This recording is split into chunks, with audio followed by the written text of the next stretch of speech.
para todos.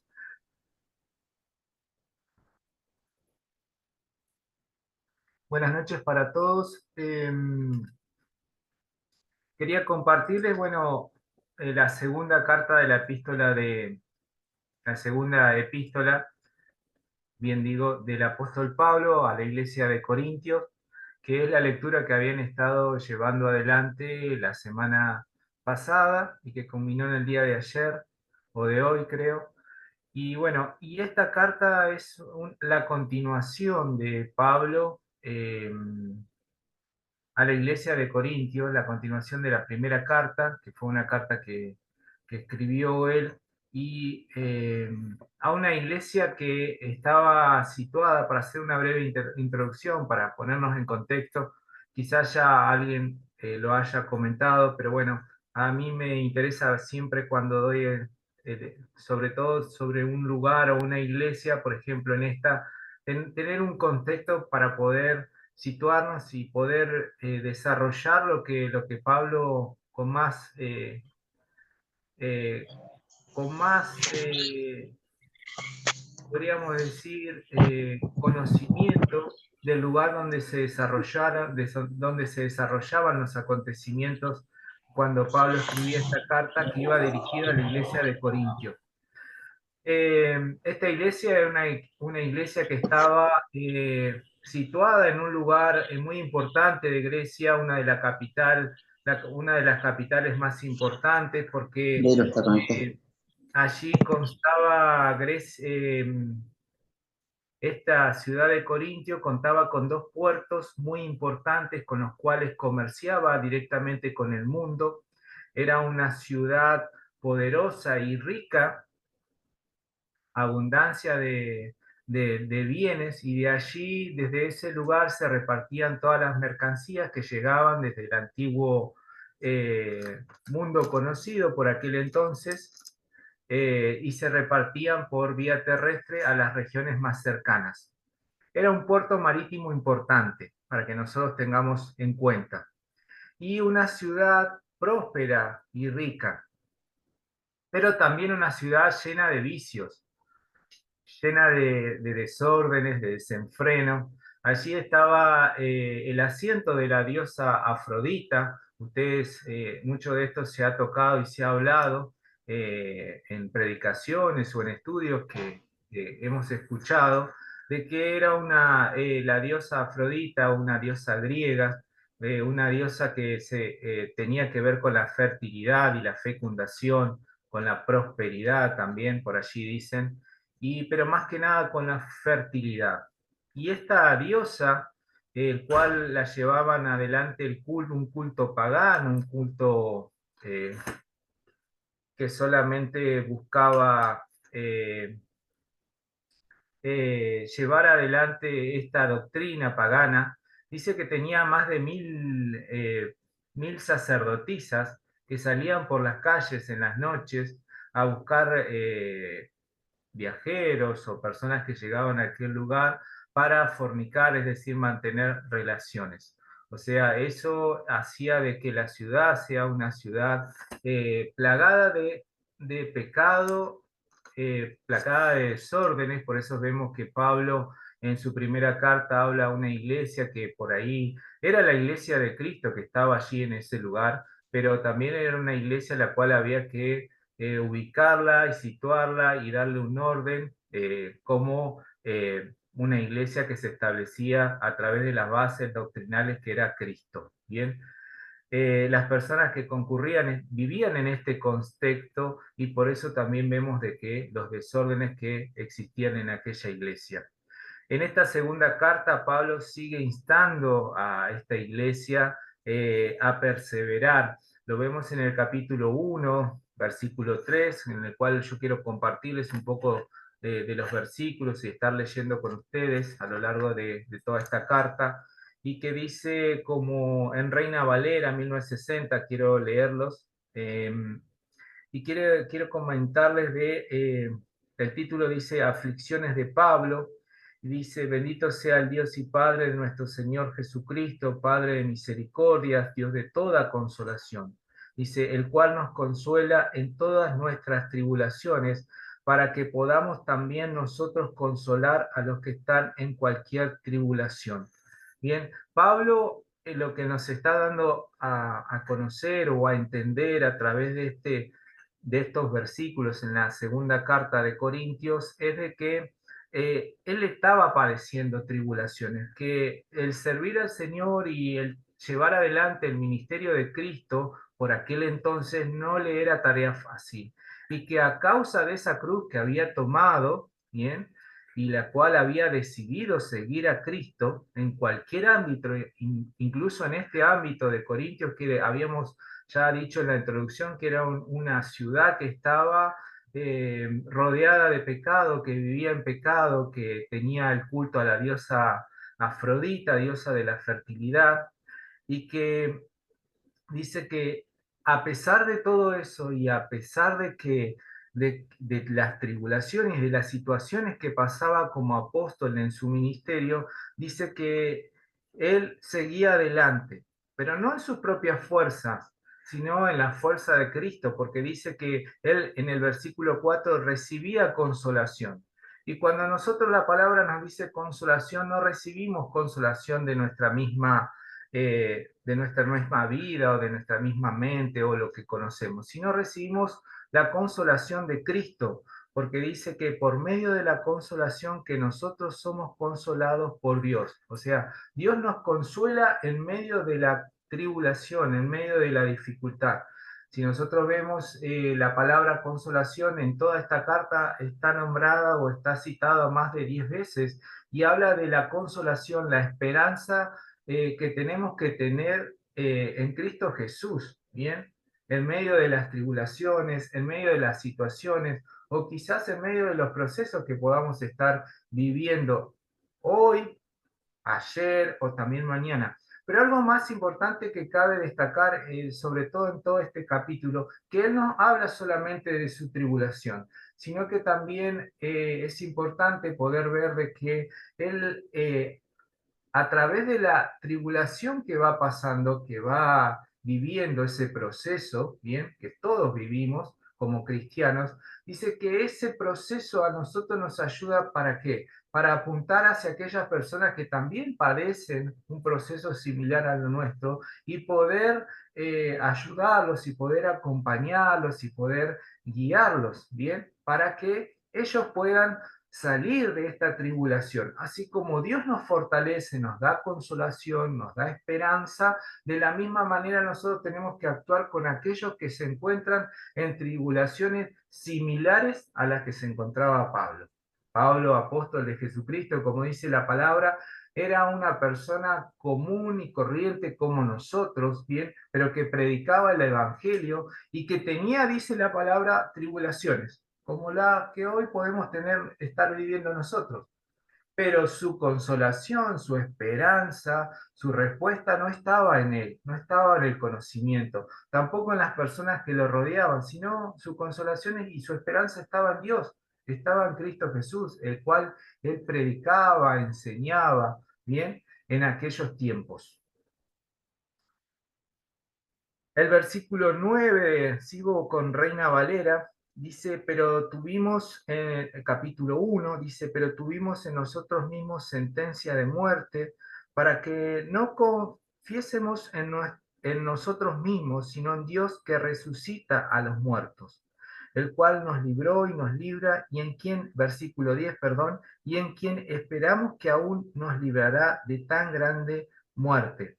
Versículo 11, cooperando también vosotros a favor nuestro con la oración. Fíjense qué importante, ¿no? Lo que destaca Pablo acá. Dice, estas tribulaciones las llevamos adelante, pero no con nuestra fuerza, no con nuestro intelecto, sino con el poder de Dios que resucita de los muertos, el cual Él nos libra, dice, y en la cual esperamos, hablamos de esta esperanza, que Él nos va a librar de esta gran muerte.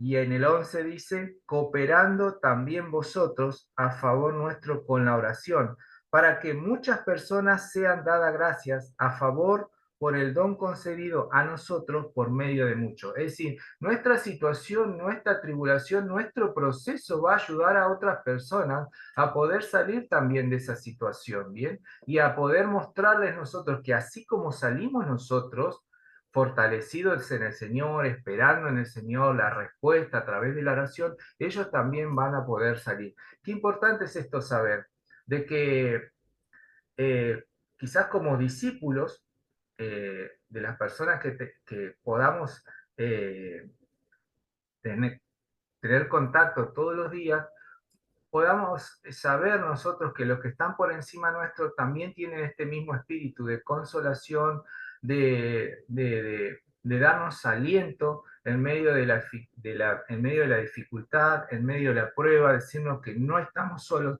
aunque nosotros sabemos que Dios está con nosotros. Pero las tribulaciones vienen a veces a confundirnos, ¿bien? Vienen a veces nos dejamos confundir, ¿bien?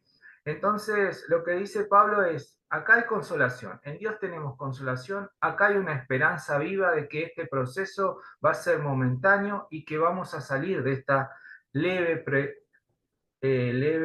tribulación. Versículo 20 de este mismo capítulo dice, porque todas las promesas de Dios son el sí y en el amén, por medio de nosotros, ¿para qué? Para la gloria de Dios. Amén. O sea, todas las promesas que Dios tiene a nosotros, a nuestras vidas, se cumplen. Amén. Tienen un propósito y se van a cumplir, porque Dios ya lo estableció en su palabra, que de cada tribulación vamos a salir adelante. Bien, ¿alguna pregunta, alguna duda que quieran compartir? Algo sobre este tema de la tribulación. La tribulación significa una situación adversa que podamos estar atravesando o que Pablo estaba atravesando en este pasaje de la Biblia, bien, que él nos está comentando.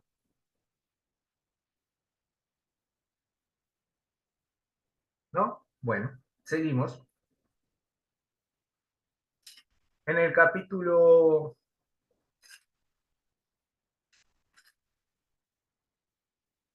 3 vamos a ver que de, de segunda de Corintios, vamos a ver que nosotros somos ministros de un nuevo pacto.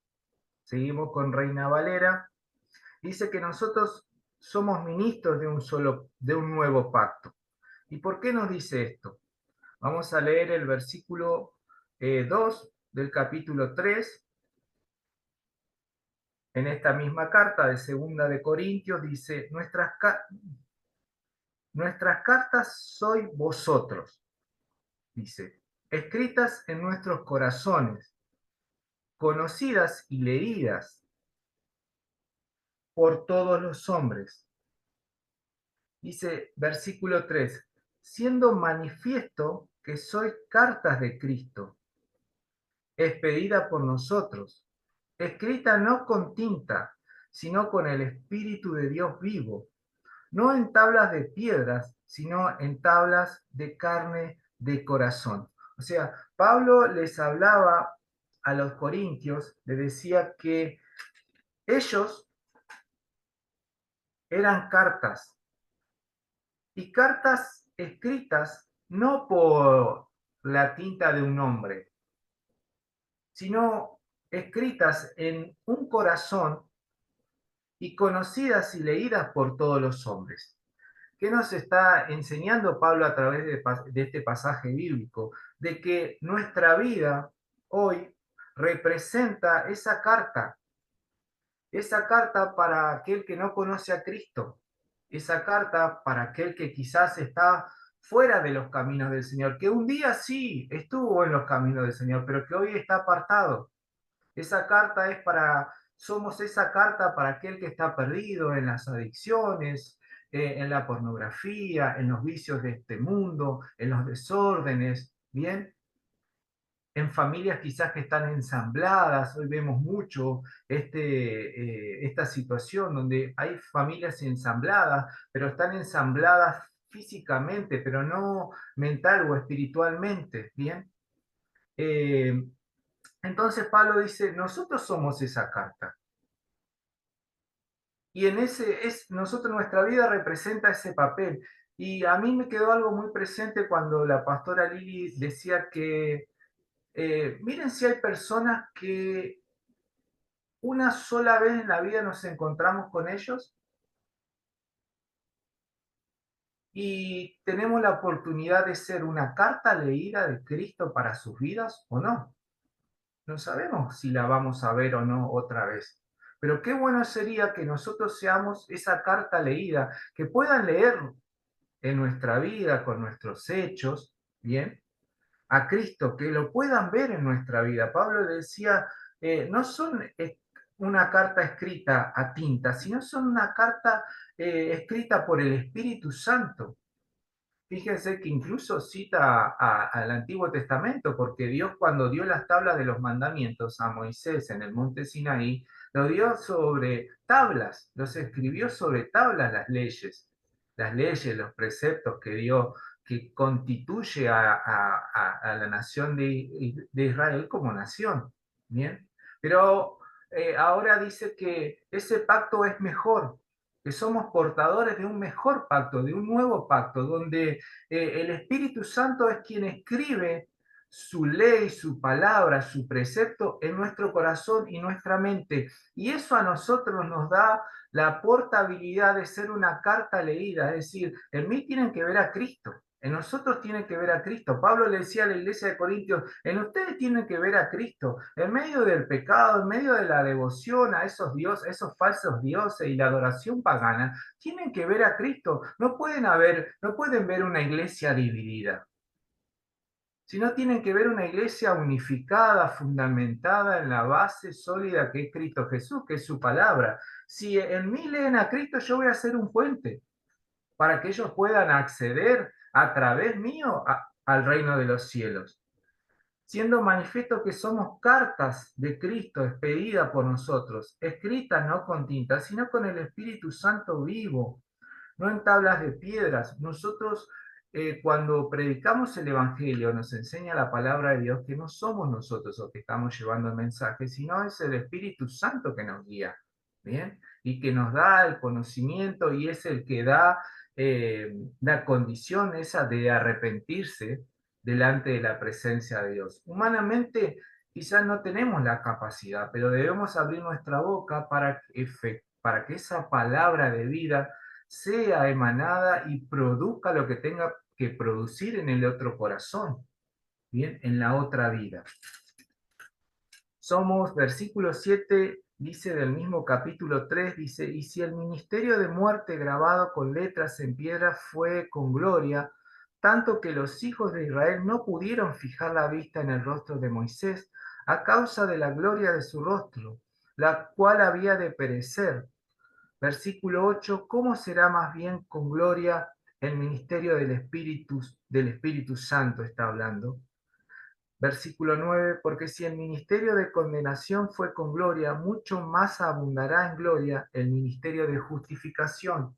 Bien, la ley condenaba el pecado en aquel entonces, en el Antiguo Testamento, pero la nueva ley escrita en nuestros corazones, que es el nuevo pacto que vino a establecer Jesús con la iglesia de Cristo aquí en la tierra, dice que trae justificación, porque su sangre derramada en la cruz hoy nos justifica de tal manera que podemos, a través de la muerte y resurrección de Cristo, tener entrada, libre acceso delante de nuestro Padre. Bien, dice versículo 17, y este es un versículo muy nombrado por allí, más que nada en las iglesias pentecostales, dice, porque el Señor es el Espíritu, y donde está el Espíritu del Señor, allí hay libertad. Bien, esa es la libertad que nosotros tenemos que predicar a través de nuestra vida, a través de nuestro testimonio, a través de nuestras acciones. Bueno, vamos ahora... quiero compartirles lo que dice en Segunda de Corintios, capítulo 4, versículo 7. Yo fui tomando de la carta de la Segunda de Corintios le pedí al Espíritu Santo que más o menos me guiara en versículos claves y poder compartírselos y desarrollárselos, que para mí quizás eran clave, y espero que para ustedes también sean de utilidad, ¿bien? Y que puedan poner esto que hoy estamos compartiendo, puedan llevarlo a su vida práctica, porque de eso se trata, de aprender la palabra y ponerla por obra. Dice, el título en Reina Valera dice, Viviendo por la fe, dice, versículo 7, pero tenemos este tesoro en vasos de barro para que la excelencia del poder sea de Dios y no de nosotros. O sea, fíjense qué responsabilidad tenemos. Nosotros somos los vasos de barro y, y por lo tanto eh, tenemos la responsabilidad de llevar la gloria, el poder de Dios. Y esa gloria no es nuestra, sino es de Dios. Pero fíjense que la posición o el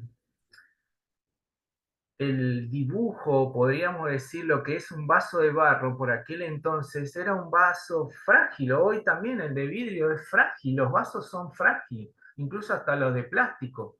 Si no los manipulamos de una manera correcta, ¿qué pasa? O se nos cae o choca con algo, se rompe. Bien, habla de la fragilidad de nuestra vida. Por eso debemos ser cuidadosos de que nosotros portamos esa gloria.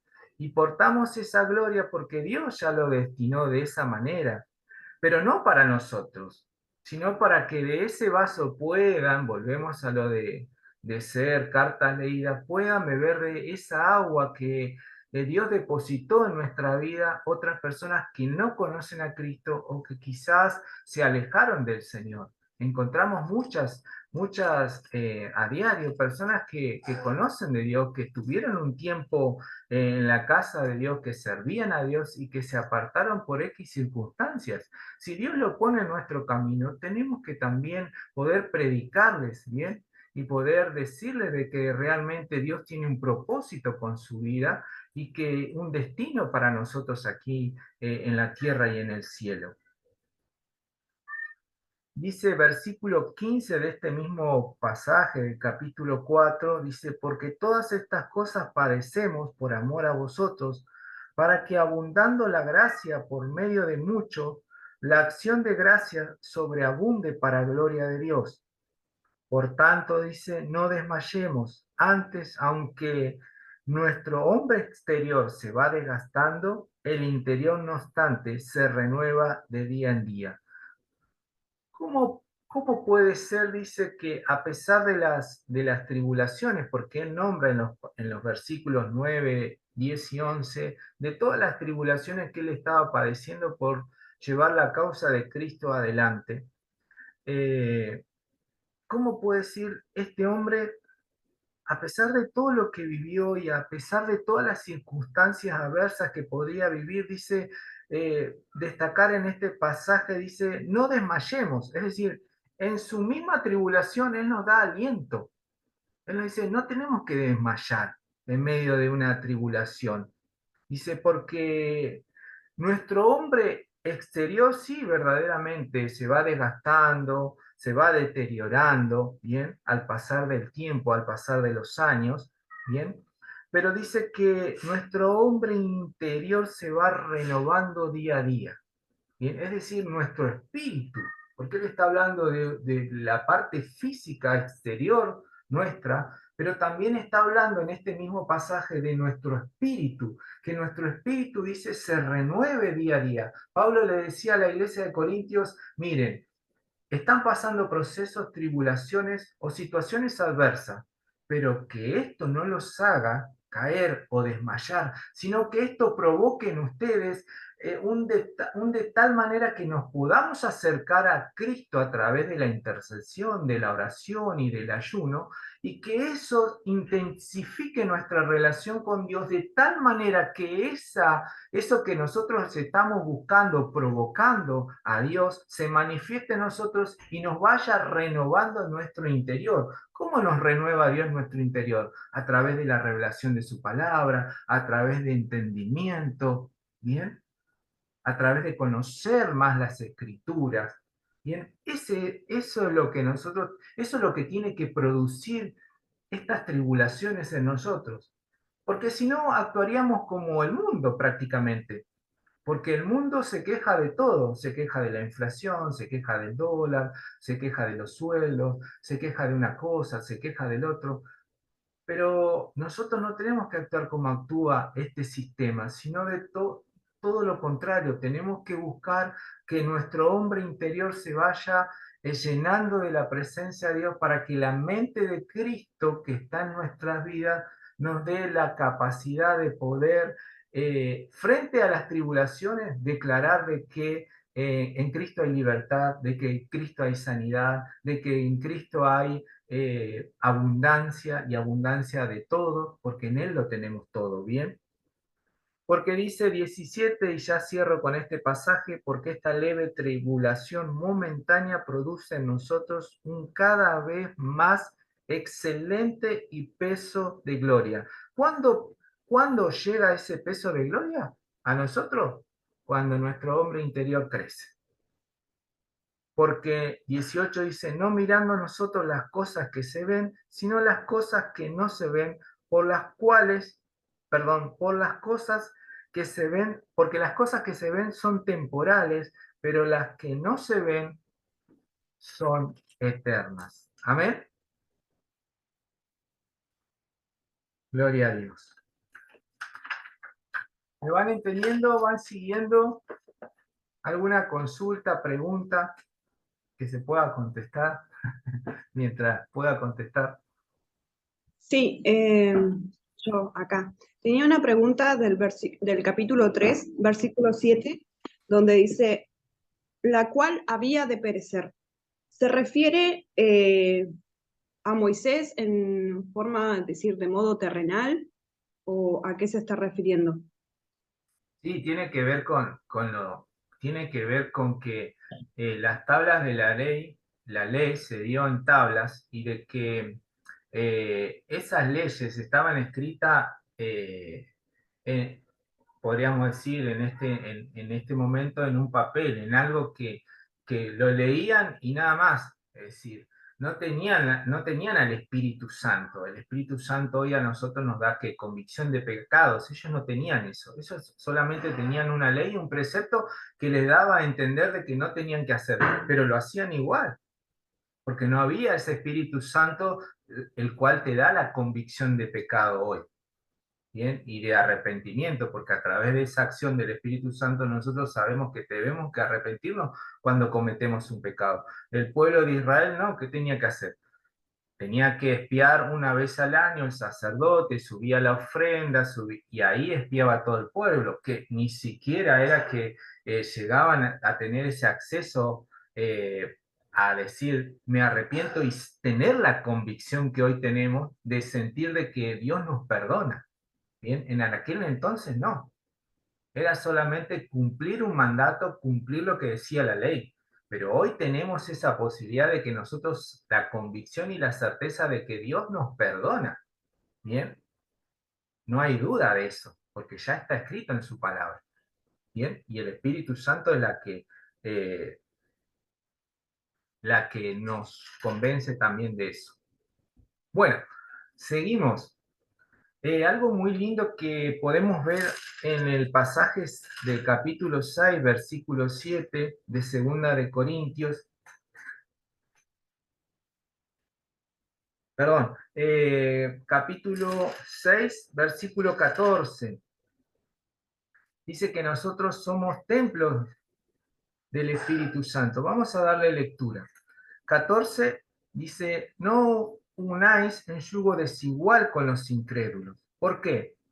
¿Qué compañerismo tiene la justicia con la injusticia? ¿Y qué comunión la luz con las tinieblas? Y sigue el 15 diciendo del versículo, dice, ¿y qué concordia Cristo con Belial? ¿O qué parte el creyente con el incrédulo? ¿Y qué acuerdo hay entre el templo de Dios y los ídolos? Porque vosotros sois el templo del Dios viviente. Como Dios dijo, habitaré y andaré entre ellos y seré su Dios y ellos serán mi pueblo, por lo cual salid de en medio de ellos y apartaos, dice el Señor, y no toquéis lo inmundo, y yo os recibiréis, y seré para vosotros por padre, y vosotros me seréis hijos e hijas. Bien, Dios Pablo le estaba hablando a esta iglesia de Corintios que estaba rodeada de pecados y le decía, y le hacía descripciones y le hacía ver a través de estos ejemplos que él nombraba de la justicia, de la luz, comparaciones, ¿bien? Entre una y otra cosa, lo que Pablo le estaba explicando a la iglesia de Corintios esto, que dejaba precedente a través de comparaciones, de que la justicia no es igual que la injusticia, la luz no es igual que las tinieblas, Cristo no es lo mismo que este demonio Belial, o qué parte tiene el creyente con aquel que conoce a Cristo. No hay acuerdo entre Dios y podríamos decir, y los dioses griegos o los dioses que estaban en Corintio, dice, porque vosotros sois templo de Dios viviente, como Dios dijo, habitaré y andaré entre ellos. ¿Cómo es que Dios establece que habita y anda en medio de nosotros? A través de que vino el Espíritu Santo a aquella iglesia primitiva y selló nuestras vidas, de tal manera que hoy somos nosotros ese templo del Espíritu Santo. Y como Pablo lo establece, no debe haber comunión en nosotros, que hoy somos de este templo del Espíritu Santo, no debe haber comunión con las tinieblas, con la injusticia, con aquello que agrada al enemigo, con la incredulidad, porque ya somos hoy templos de ese Espíritu Santo, somos portadores de un nuevo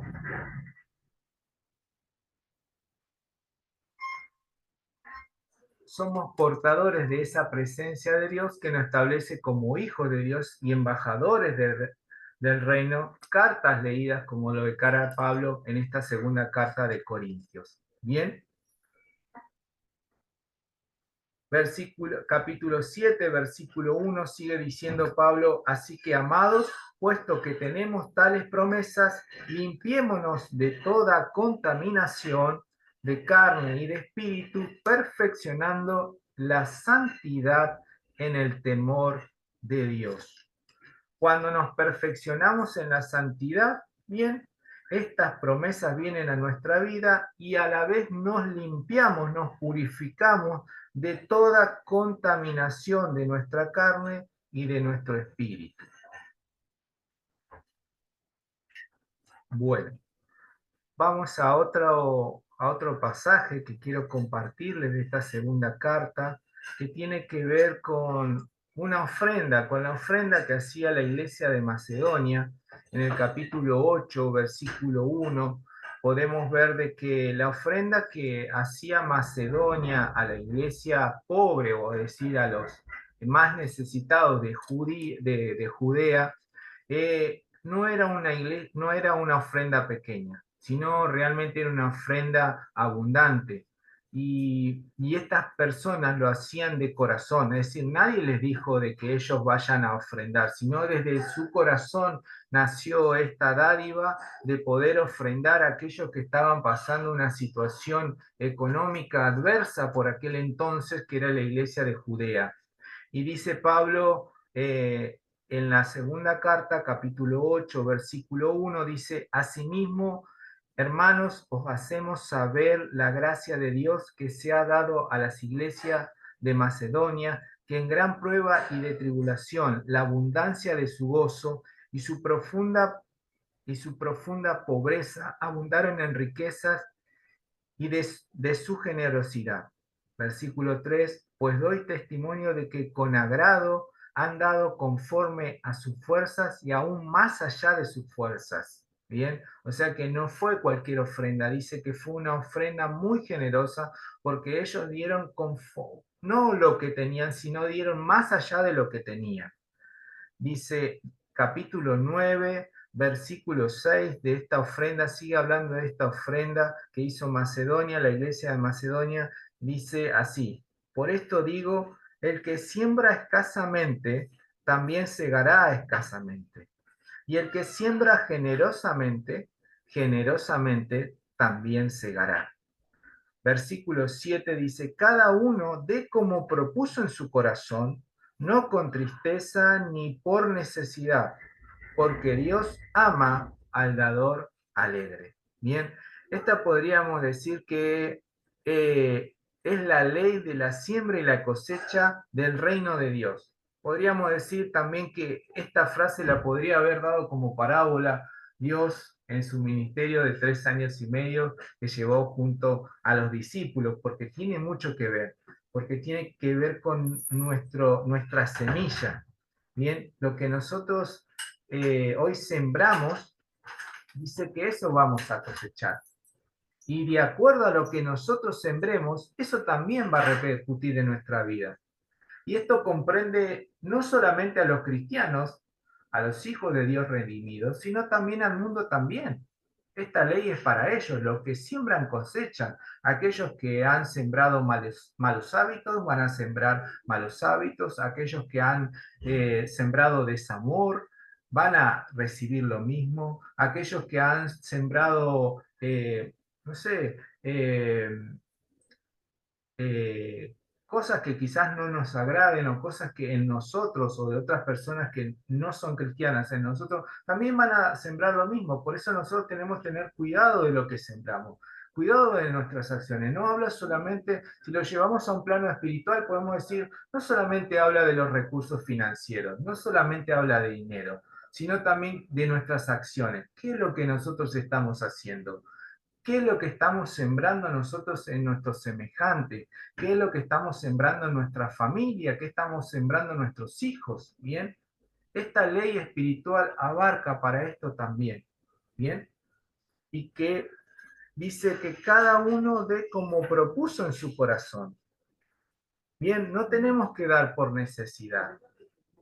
Bien, tenemos que dar con lo que Dios pone en nuestro corazón y darlo con alegría, no con tristeza. No decir, ah, no, Señor, me pediste esto, pero no llego. No, no, si Dios te lo pidió es porque Dios sabe de que eso te va a dar y te lo va a multiplicar al 30, al 60 y al 100 por uno, dice la palabra de Dios.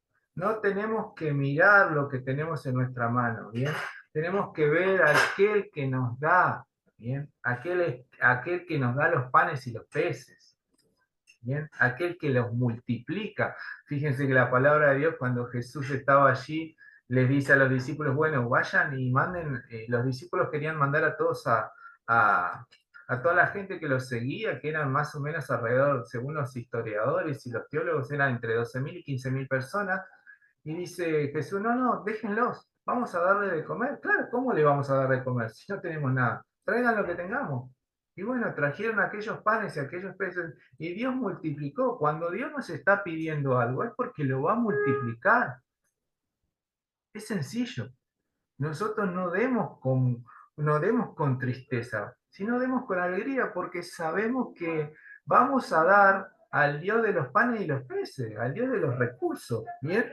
Entonces no tenemos que tener temor con eso.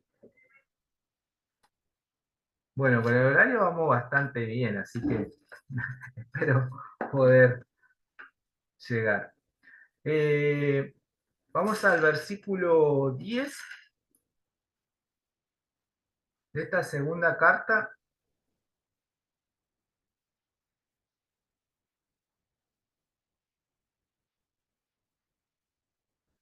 Versículo 3 dice, pues aunque andamos en la carne, no militamos según la carne, porque las armas de nuestra milicia no son carnales, sino poderosas en Dios, para la destrucción de fortalezas. 5 derribando argumentos y toda altivez que se levanta contra el conocimiento de Dios, y llevando cautivo todo pensamiento a la obediencia a Cristo, y estando prontos para castigar toda desobediencia cuando vuestra obediencia sea perfecta. Bien, esta es una enseñanza espiritual. Si bien Pablo en este pasaje se enfrentaba contra aquellos que atacaban su apostolado, que atacaban su conocimiento o denunciaban su ministerio, ¿bien? Pero acá tenemos una herramienta espiritual muy importante que cabe destacar, que dice que a la iglesia de Corintios y a nosotros nos habla Pablo y nos dice que nuestra pelea no es contra la carne, porque andamos en la carne, ¿bien? Pero no debemos actuar de esa manera, porque dice que Dios nos ha dado armas, y Él nos compara con un soldado de guerra, ¿bien? Dice que nos ha provisto de armas, ¿para qué? Para atacar, ¿bien? Para atacar. Dice, y que son poderosas en Dios, ¿para qué? Para destrucción de fortalezas, para destrucción de pensamientos, para destrucción de argumentos que vienen contra nuestra vida. Bien, dice Pablo también en otra de sus enseñanzas de que no tenemos lucha contra carne y sangre, sino contra principados, potestades. Bien, entonces ahí nos está dando a nosotros la revelación y el conocimiento que no es contra mi hermano, que no es contra quizás mi compañero de trabajo o mi jefe, que quizás toco este tema porque por ahí generalmente en los trabajos tenemos bastante dificultades o oposición, ¿bien? Y vemos de que nos sentimos atacados, ¿bien? O nos sentimos de que constantemente hay personas que vienen y tratan de atacarnos. Y nosotros, nuestra defensa no es cuerpo a cuerpo, decía Pablo, sino nuestra defensa tiene que ser a través de las herramientas y del armamento que Dios nos ha provisto, que son armas espirituales que nosotros conocemos, que es la oración, que es la intercesión, que es la revelación de su palabra, que es el pedir el conocimiento para saber cómo actuar, no humanamente, sino de forma sobrenatural, ¿bien? Porque Él tiene el diseño para poder destruir aquellas fortalezas que se levantan en este tiempo en contra de nuestra vida, en contra de nuestra familia, de nuestros hijos, en los ámbitos laborales, donde nosotros nos movemos. El enemigo constantemente está tratando de atacarnos. Si hay una virtud que tiene el enemigo, ¿cuál es? Su perseverancia. Él va a tratar de perseverar hasta lo último. ¿Para qué? Para destruirnos. ¿Bien? Constantemente dice la palabra de Dios que él anda como león rugiente tratando, buscando a quién devorar. Y claro, va a devorar a aquellos que encuentre con las defensas bajas, es decir, con el arma baja. Un soldado, si nosotros vemos películas o vemos un soldado, ¿cómo está siempre? Con su arma lista, ¿bien? Lista para defenderse. Hoy nos tenemos que defender de esos ataques del enemigo. ¿Para qué? Para desactivar aquello que viene en contra de nuestra vida, ¿bien? Para desarticularlo al enemigo, de tal manera que eso que quiere hacer directamente no lo haga. Porque hoy tenemos el equipamiento espiritual para detener cualquier avance del enemigo. A veces, el otro día escuchaba a un pastor y que hablaba sobre este tema, y él decía que eh, a veces el poder que Dios nos ha otorgado como iglesia, como hijos de Dios, eh, no le damos la importancia que tiene que darle. Y que las tinieblas, a través de sus operadores, de los brujos, hechiceros, aquellos que se dedican a trabajar con el enemigo, le dan más poder y más utilidad que nosotros. Cuando la palabra de Dios dice que la luz no tiene poder frente a las tinieblas, pero no tiene poder cuando nosotros actuamos en ese poder. Cuando somos conscientes de las armas y las herramientas y el equipamiento que hemos recibido del Espíritu Santo para disolver eso. Si no, de otra manera vamos a seguir siendo nada frente a las tinieblas. Nos van a pasar por encima. Pero cuando nosotros somos conscientes de que recibimos ese equipamiento y ese equipamiento es para es para derribar fortalezas y argumentos que el enemigo levanta en contra de nuestra vida, listo. No va a haber fortaleza, no va a haber argumento, no va a haber hechicero, grupo, lo que sea que se levante, no va a poder, porque estamos tan bien establecidos en la roca que es Cristo Jesús, conocemos la verdad de Cristo, es que no va a poder contra nosotros. Va a ser, como declara Pablo, una leve tribulación que produce en nosotros un mayor peso de gloria. ¿Bien? Eso es lo bueno de los procesos. Bien, ¿alguna pregunta de lo que hemos hablado? ¿Alguien que quiera compartir? ¿Algo que quede duda, que no esté muy claro? ¿Todo bien? Bien. Pablo, ¿cómo vamos? ¿Bien? Bien, bien, Nico. Todo bien. Bueno, bueno, bueno.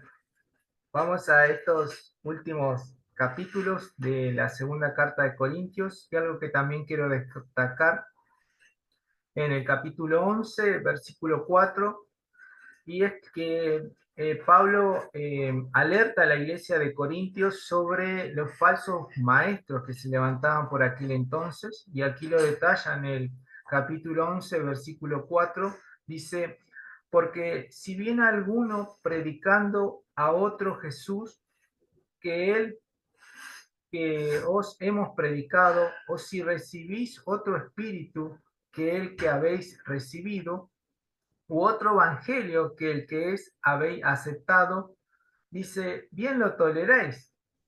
Versículo 5 dice, y pienso que en nada he sido inferior a aquellos grandes apóstoles. Versículo 6, pues aunque sea tosco en la palabra, no lo soy en el conocimiento. En todo y por todo os lo hemos demostrado. Versículo 7, pequé yo humillándome a mí mismo, para que vosotros fuiseis enaltecidos, por cuanto os he predicado el Evangelio de Dios de balde. Versículo 8, he despojado a otras iglesias, recibiendo salario para serviros a vosotros. Versículo 9, y cuando estaba entre vosotros y tuve necesidad, a ninguno fui carga, pues lo que me faltaba lo suplieron los hermanos que vinieron de Macedonia, y en todo me guardé y me guardaré de seros gravoso. Por la verdad de Cristo que está en mí, que no se me impedirá esta mi gloria en las regiones de Acaya. Versículo 11. ¿Por qué? Porque no os amo, Dios lo sabe. Mas lo que hago lo haré aún para quitar la ocasión a aquellos que la deseen, a fin de que en aquello en que se glorían sean hallados semejante a nosotros. Porque estos son falsos apóstoles, obreros fraudulentos, que se disfrazan como apóstoles de Cristo. Y no os maravilla, porque el mismo Satanás se disfraza como ángel de luz. Así que no es extraño si también sus ministros se disfrazan como ministros de justicia, cuyo fin será conforme a sus obras. Bien, esta es la denuncia que hace Pablo contra aquellos que iban a la iglesia de Corintios y trataban de hacerlo claudicar, trataban de darle falsos fundamentos, falso conocimiento de la palabra de Dios. Entonces Pablo les decía, presten atención, tengan cuidado, les exhortaba, tengan cuidado de qué están recibiendo, de quiénes están recibiendo este mensaje de un falso Cristo o los falsos maestros que dicen ser, que se levantan hoy en medio de esta congregación. ¿Por qué? Porque Satanás también se disfraza como ángel de luz. Bien,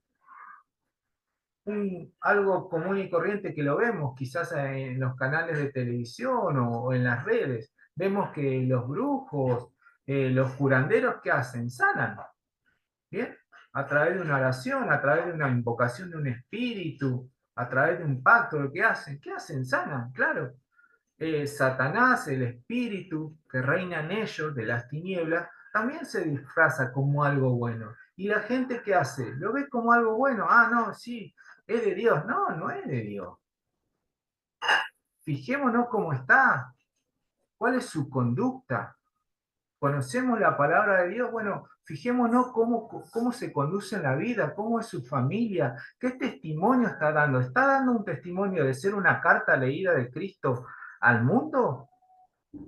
O sea, yo no puedo recibir una palabra o recibir algo de cualquier persona. Yo tengo que analizar, ¿bien? Si realmente la persona que me está trayendo una palabra o está orando por mi vida, ¿cómo está?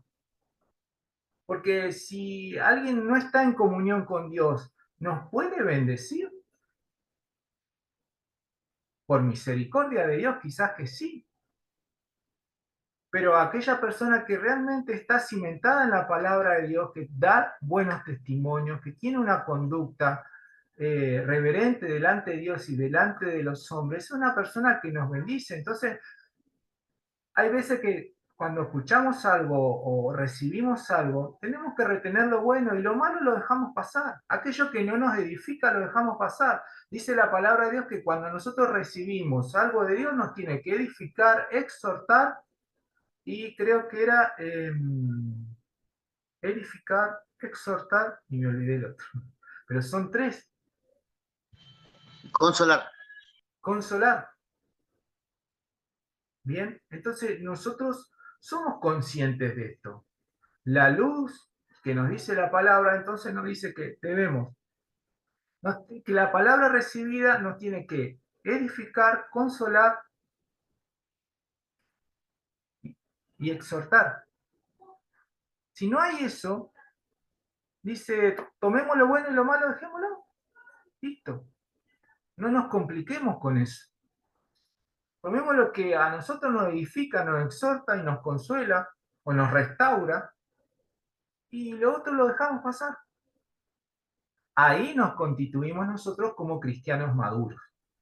No cualquier ola que anda dando vuelta nos va a voltear, nos va a destruir nuestra casa sobre la roca. Bien, ahí somos maduros. Ahí entendemos que somos maduros. ¿Por qué? Porque nosotros tenemos entendimiento y conocimiento y lo ponemos en práctica. De eso se trata, de conocer y saber las escrituras. ¿Para qué? Para ponerlo en práctica, para que cuando vengan esos falsos maestros, falsos profetas o falsos predicadores, nosotros podamos conocer, entender lo que dice la escritura y guiarnos por ella.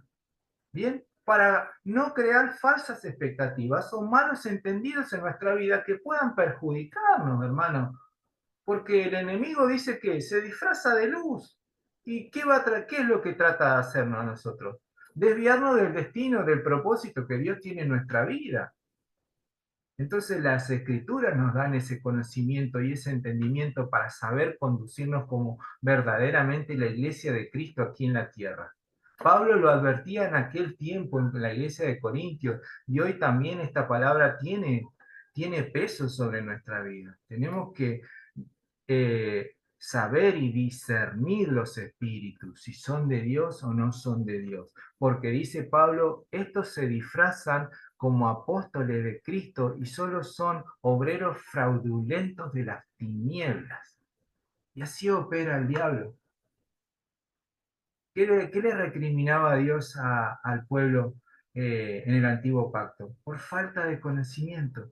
Las tinieblas significan eso, falta de entendimiento, falta de conocimiento. Aquella persona que no se capacita, que no recibe conocimiento, es una persona que tiene falta de conocimiento, que pueden venir estos falsos profetas, estas tinieblas disfrazadas de luz y te pueden confundir y de un refilón desapareces. Ahora, cuando está la luz de Cristo, estamos parados sobre la piedra que es Cristo Jesús, que es su palabra, tenemos el conocimiento. Entonces lo que venga lo vamos a poder sacar de nuestros corazones y de nuestra vida y no nos va a perjudicar. Eso es lo importante y yo creo que eso es a lo que tenemos que apuntar, a tener ese conocimiento y esa sabiduría para saber aplicarlo en estos casos y en otros tantos casos que nos van a surgir adelante. Porque el enemigo anda siempre buscándonos, tratando de buscar a quien devorar. Y aquel que lo encontró con la guardia baja, lamentablemente va a ser presa fácil. ¿Bien? Bueno, ya casi estamos en tiempo. Creo que, bueno, le dimos un pantallazo y aquellos pasajes que por ahí a mí el Espíritu Santo me hablaba y quería compartírselos a ustedes. Quizás hay mucho más material para poder hablar de esta segunda carta de Corintios, pero bueno, a mí el Espíritu Santo me dio para compartir esto y bueno, yo se lo traje de la manera más sencilla que puedo bajarlo y transmitirlo y espero que sea de bendición, así como fue para mi vida poder estudiarlo y también compartirlo con cada uno de ustedes. Así que muchas gracias por su tiempo y atención y vamos a orar, amén. Vamos a orar para ya estar cerrando, ya estamos casi en tiempo, así que vamos a orar. Le invito a cerrar sus ojos. Señor, te damos gracias por este tiempo donde hemos recibido tu revelación, tu inspiración a través de tu palabra, Señor, a través de el consejo de tu palabra, Señor, a través de la edificación de tu palabra, del conocimiento que has traído a nuestras vidas. Gracias, Señor, por las personas que hoy están conectadas, te damos, Señor, pero sabemos que aquellas, Señor, que reciban este mensaje a través de las redes sociales, también tu palabra llegará, Señor, y hará, Señor, la edificación, la exhortación y la restauración, Señor, que hace tu palabra como lo hacen nosotros también en su vida. Bendecimos a cada persona, familia y hogar que reciba, Señor, esta enseñanza, así como lo hemos hecho, Señor, en esta noche. Bendigo cada una de sus vidas y declaro, Señor, que tu presencia, que tu Espíritu Santo nos seguirá cada día llevando a más conocimiento, Señor, de tu palabra, en el nombre de Jesús. Amén y amén.